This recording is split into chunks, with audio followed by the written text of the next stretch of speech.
Hey everybody, this is your Right Geek and Honorary Man King, once again reporting from her suburban bunker in the Northern Virginia area for day 2 of Don't Panic, Everything's Gonna Be Alright. It was requested of me that I post a little more frequently while we are in the midst of this quarantine, so in the interest of fulfilling that, I'm going to every day maybe post a reading from one of my essays or some more comic reviews. I've got some comics around here that I can talk about, just to keep everyone busy and happy and occupied so we don't focus on things that cause needless anxiety. So today I'm going to read from one of my essays. I hope you enjoy. This one is about politics and comics. I'm sure you've heard this one a million times before. Comics have always been political. Don't you remember that time Captain America punched Hitler in the face? The problem with people who make this argument is that they don't actually understand the true position of people who complain that comics are too political. No one is actually saying comics should be completely apolitical. First of all, that's impossible. We can't help but inject our worldviews into our creative work. Secondly, that would be boring. The reason why we human beings get exercised over politics is that we're fighting over things that actually matter. And stories? Yes, they need to talk about things that matter, which means at times they need to address politics. But there are good ways and bad ways to incorporate politics into comics.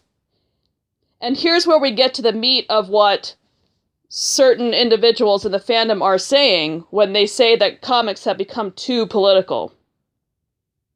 When we bitch about current year comics being too political, we are complaining about the following.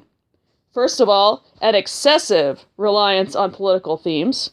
Secondly, a lack of subtlety in addressing those themes. Third, a boring uniformity of perspective. Fourth, the warping of established characters to serve political ends. Let's discuss each of these in turn. First of all, we have an excessive reliance on political themes. Comics in earlier eras sometimes got political, but most of the time our heroes battled archetypes, such as the low-life thug or the megalomaniac with ambitions to dominate the world. Tony Stark, light of my life, just to pick one example, was most often pitted against organized crime, unscrupulous business competitors, and, oh yes, a dude wielding 10 alien rings. And that's when he wasn't battling his own psychological maladies. Indeed, the very best Iron Man comic in history, in my view, is one in which the only villain is Tony's own alcoholism. That's number 182, which, by the way, I am going to do a video on. Moving on. Today, however, creators seem hell-bent on injecting their political views into everything. As I observed in a video I uploaded last week, this very tendency is what ruins Rescue 2020 Issue 1. What could have been a fascinating reflection on the feasibility of scientific resurrection is disrupted by annoying off-topic feminist twaddle. And this is not an isolated case. This kind of storytelling failure can now be found everywhere. Let's talk about the second, a lack of subtlety in addressing political themes. Sometimes earlier comics would be on the nose, particularly during wartime when the demand for patriotic propaganda was high. But be honest, are those the comics that truly endured? Or are they just looked upon as amusing historical curiosities? Or as convenient examples to deploy when you want to justify your own bad writing? No, comics that last universalized. The X-Men absolutely were an allegory for the marginalized, but that's the point. They were an allegory. They allowed writers in earlier eras to tackle themes of prejudice and discrimination from a timeless distance. The upside to this approach, those comics don't have an expiration date. They're always accessible. Writers these days, on the other hand, seem to have no patience for subterfuge. Instead, they slap you right across the face with their so-called, quote, resistance. Thus, their comics are both dated and extremely parochial. Like the Hitler-punching comics of World War II, they will not be endlessly reread. Third, we have a boring uniformity of perspective. Yes, the comics industry has always had a leftward lean, but in earlier eras there was still an observable diversity of thought among writers and artists. Steve Ditko, the objectivist, was allowed a place at the table, and more recently, so was Chuck Dixon. In current year, meanwhile, the left is doing everything it can to purge the comics industry of even vaguely contrary voices.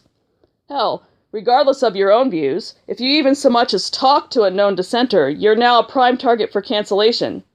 See also Blake Northcott, who's being stalked right now by a bitchy comic book Karen who imagines herself to be a legitimate political commissar. The result of campaigns like this? A monoculture. If you work at one or more of the major publishers, you can only be out and proud if you're an adherent of the DIE religion, that's diversity, inclusion, and equity, and agree that Orange Man bad. And the more strict and picayune the enforcement of the aforementioned monoculture becomes, the more radical and more predictable the books become. When political topics are addressed, they're almost always addressed in the exact same way, to the point that we all make jokes now about the ubiquity of the straight white male villain, the female character who loves the science, or the butch black lesbian. For Christ's sake, do something else. And lastly, we have the warping of established characters to serve political ends. It's fair to say that the comics of earlier eras, for the most part, expressed a broadly liberal worldview. But what did that mean exactly? Well, for one thing, it meant that Captain America went on record defending free speech for bigots. So there was one, in the essay here, I have a picture of a panel. The comic, it was a Nazi rally that was going on, and we have, in the panel, we have Steve saying, "I agree that these neo-Nazis are a vile breed, but if we deny them their rights, where do we draw the line? Who decides which beliefs are acceptable and which aren't? A free society has to allow all ideas, both noble and ignoble, freedom of expression." So right there, we have Captain America, a few decades ago, stating the very thing that those of us on the, I would say, Comicsgate side of the aisle have been saying all along. When you start saying that hate speech should not be allowed, you're basically giving people untold and illegitimate power to decide who gets to talk and who doesn't. Having the broadly liberal worldview, as the older comics did, also meant a rejection of retaliatory supremacist attitudes. So recently I was reading a lot of Machine Man in preparation for my Machine Man video, and there was this one issue of Machine Man back in the 70s in which Machine Man was, he was tempted to basically write off all of humanity because he was getting sick and tired of seeing all of the depravity and violence and greed among men. And he stopped by, it's kind of a weird thing, he stopped by these characters that were made by basically a lightning bolt that he emitted during the story, who threatened to destroy him because he's basically become the very thing that he hates. And when he realizes that this is what's happened, he says, "Perhaps you were right when you said I was all too much like the humans I criticize. Because I am faster, my reflexes sharper, my power stronger, I thought I was better. But like all who believe themselves to be better, I was wrong. Aaron Stack is no better than any other man. Aaron Stack is merely somewhat different." And we also have, if you think about the X-Men comics, the reason why Magneto was considered to be a villain is that, once again, he believed in the supremacy of the mutant population instead of trying to work out a way to integrate with the human population. That's what made him a villain. So the earlier comics, again, as I say in the essay, it meant that liberal worldview that they used to have meant a rejection of retaliatory supremacist attitudes. The comics of earlier eras were generally pro-civil rights, pro-worker, and skeptical of war. Tony Stark, to once again dip into the lore I know the most about, eventually left the weapons business for more idealistic pursuits, was very generous with his employees, and always demanded ethical conduct from his corporate board. But to suggest that you can draw a straight line from this sort of classical progressivism to today's radicals is to pull a fast one. No, SJW writers have more in common with an Iron Man villain like Firebrand, the guy who wanted to start riots and tear down the system, than with the legacy heroes.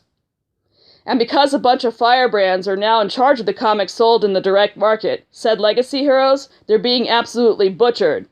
The most recent simulacrum of Tony Stark is dead now. Sorry about that spoiler. But before his demise, he was leading a terrorist movement.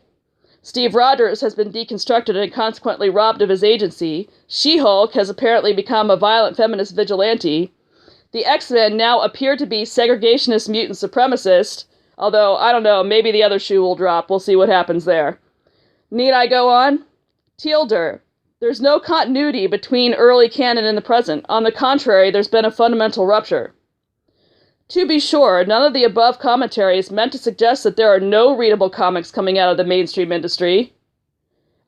And that's important to know because people who argue in bad faith will say, well, what about this comic over here? As if that proves that there is no problem. Yes, there are some comics that are good. There are. But they're getting increasingly harder to find amongst all the dreck. And yes, we contend this is because comics have become too political in all the ways described in this post. If you're going to argue against this charge, at least take the time to accurately comprehend what we mean. So there you go. There is my essay on politics and comics. I'd appreciate hearing your feedback and thoughts below. Once again, check in, let me know that you're okay, and we'll get through this together. I will speak to you again tomorrow.